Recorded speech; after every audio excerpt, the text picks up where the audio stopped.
Own the Road with Kelly and Bob, the USA 250 Tour, brought to you by Mueller.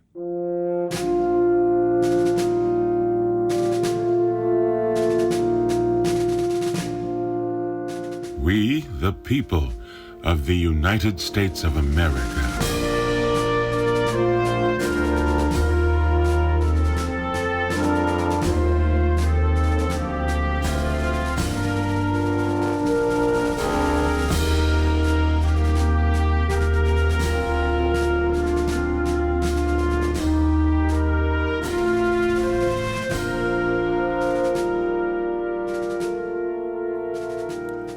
Hello, and thanks for joining us for On the Road with Kelly and Bob. I'm Bob Phillips. And I'm Kelly Phillips.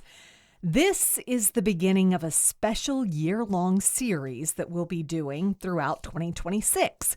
It's called the USA 250 Tour. Yep, and it is in celebration, of course, of the 250th anniversary of the United States of America. Mm-hmm.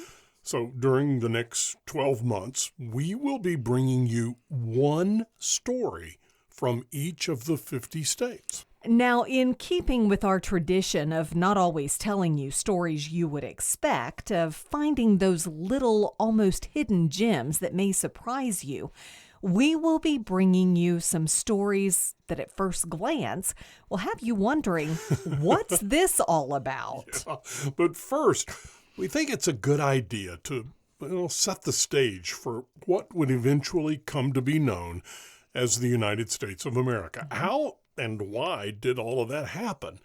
How accurate are the history books? What's been left out of the stories we've been told for most of our lives? Right now, we want to welcome David Wood, the curator of the Concord Museum in Concord, Massachusetts, and someone who can talk to us about how all of this happened, what made the former British colonist revolt, and when did that actually begin? Was it not until the mid-1770s or much earlier? It's like Shakespeare said, if not now, when? The readiness is all. And they were ready.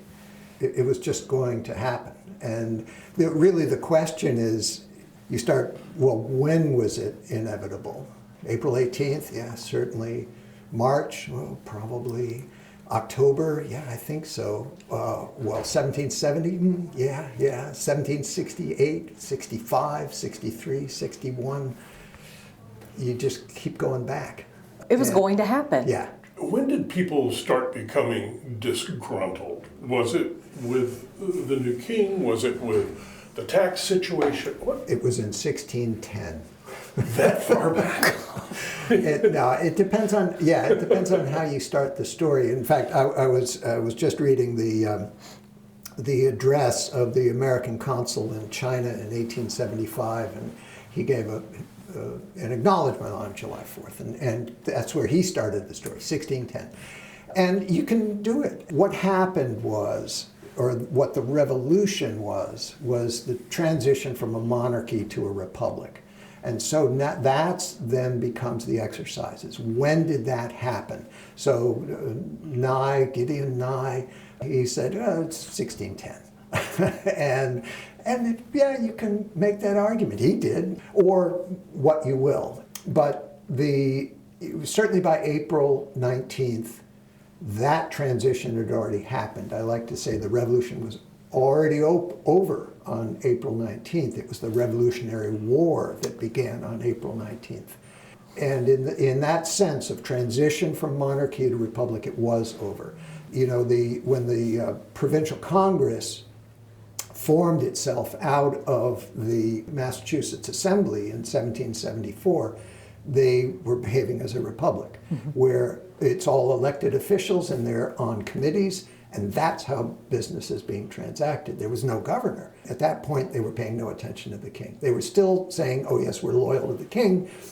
They didn't mean it. So, it's just a matter of where you want to start your argument. Why were they so committed to this? Because, in a sense, it's not the kind of revolution where you have a really downtrodden group and they finally throw off their shackles and rise up. things were pretty good in America at that time, better than they had ever been. But what they saw coming was that this story could change.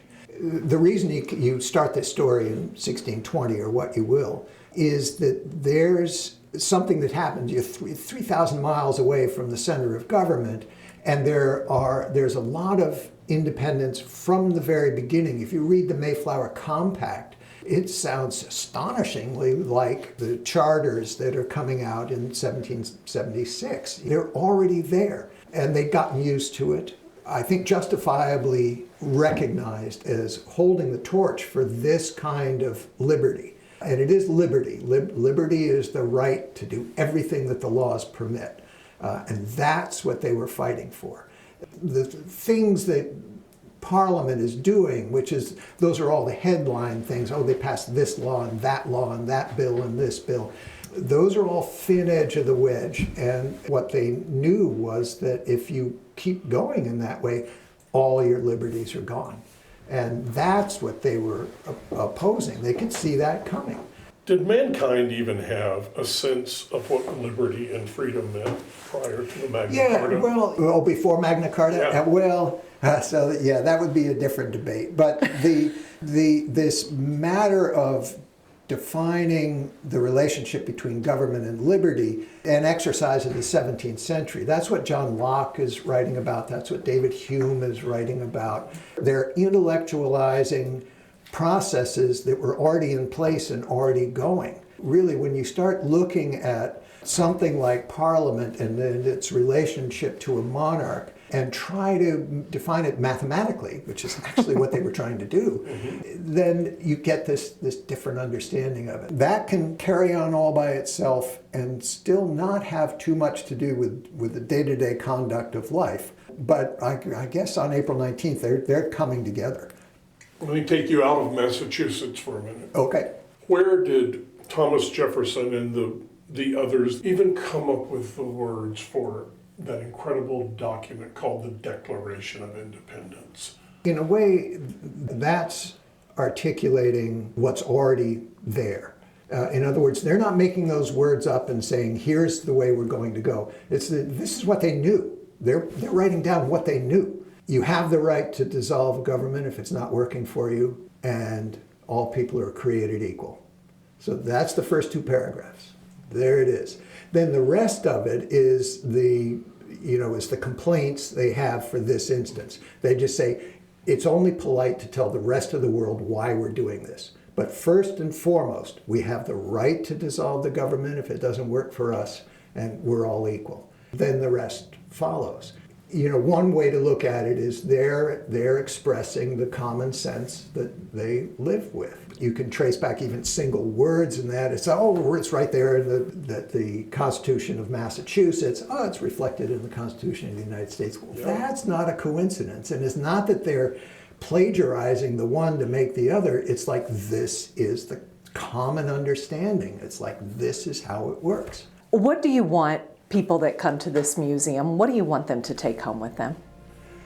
Really the immediacy of the fact of these events. Be convinced that these things happened, and happened at a human level, absolutely at a human level. It's so easy to make these characters, Paul Revere or whoever, make them bigger than life. I wouldn't say they're bigger in life, they're just a reminder of how big life can be. They're wonderful examples for the way they conduct their own lives.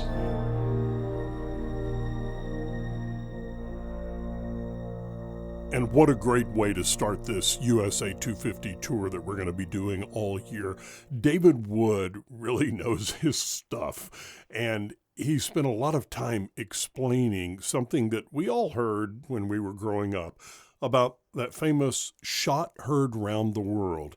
He says it's not as simple as it's made to sound in those history books. They were supplies for an army of 15,000 in Concord, and they knew it, and April 16th, Gage finally got the orders from England, do it now. He didn't want to. He knew he was outnumbered, but he sent out the expedition. And that map, and that last one, that web of blue lines from all those communities, that's the point. It wasn't just Lexington and Concord. There were 23 communities that sent their militia soldiers out to engage the line, and they did. I think that if you don't know the story, you hear about the shot heard around the world, and you picture this as being a skirmish that was over in minutes. But according to this timeline, Took all day. this took all day long, all night, and then all A day. long day. Like 19 and a half hours before the siege of Boston began. Right. And the received notion is sort of, nobody would have known anything was going on if Paul Revere hadn't ridden out, but that's not quite the case. Give Revere his due, and that is the lantern. That's one of the two lanterns that was used as a signal from North Church. It shone from the belfry of North Church. The church. This is one of the treads from the belfry, so whoever carried the lanterns up there stepped on that. Oh my gosh. And the signal wasn't to Revere, it was to the militia in Charlestown saying, because Revere had to go across the Charles River, he had to go under the guns of the HMS Somerset in the almost full moon, and he thought, I'm probably not going to make it. This was a backup. And he said, if there's two lanterns, they're going to come across the water. If there's one lantern, they'll go out Roxbury Neck, that skinny little Roxbury Neck there, which is defended by a fortress, so not easy. The alarm spread at about 7 miles an hour.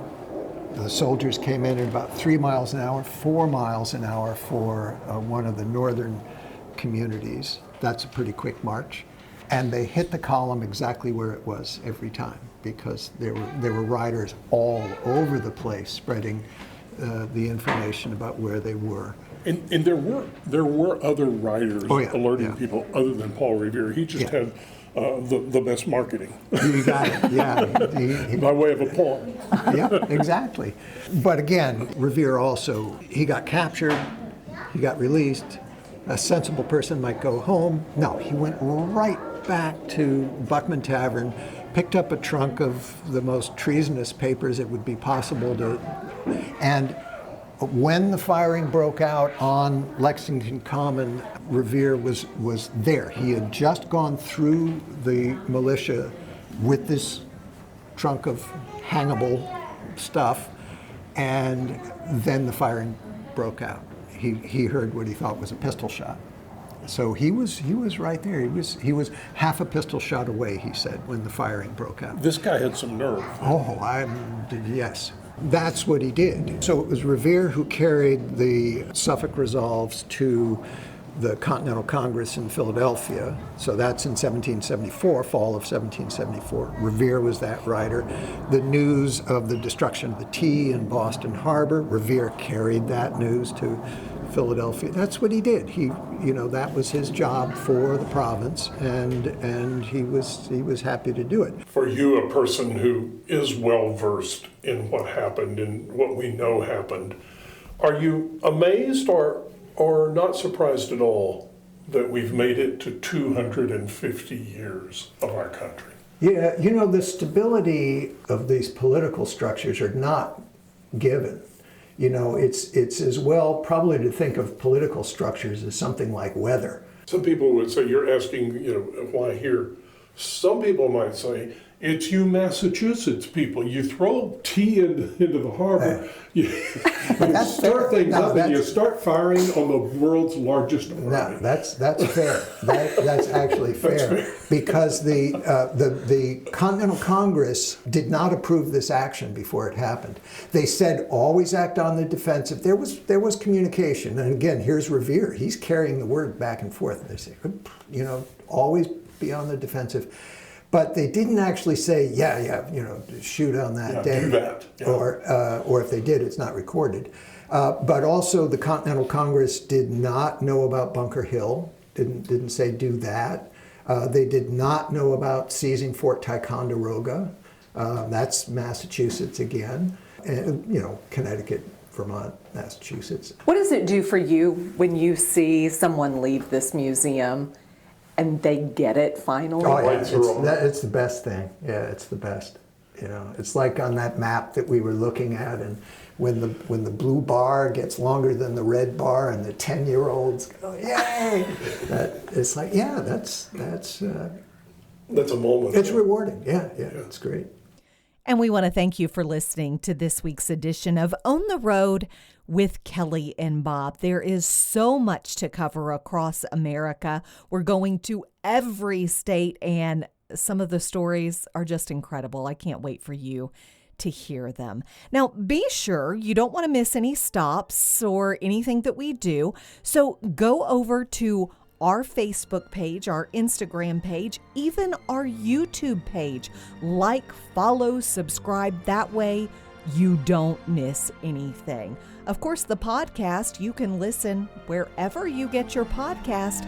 But I'll tell you what, the best thing to do, download that free Odyssey app.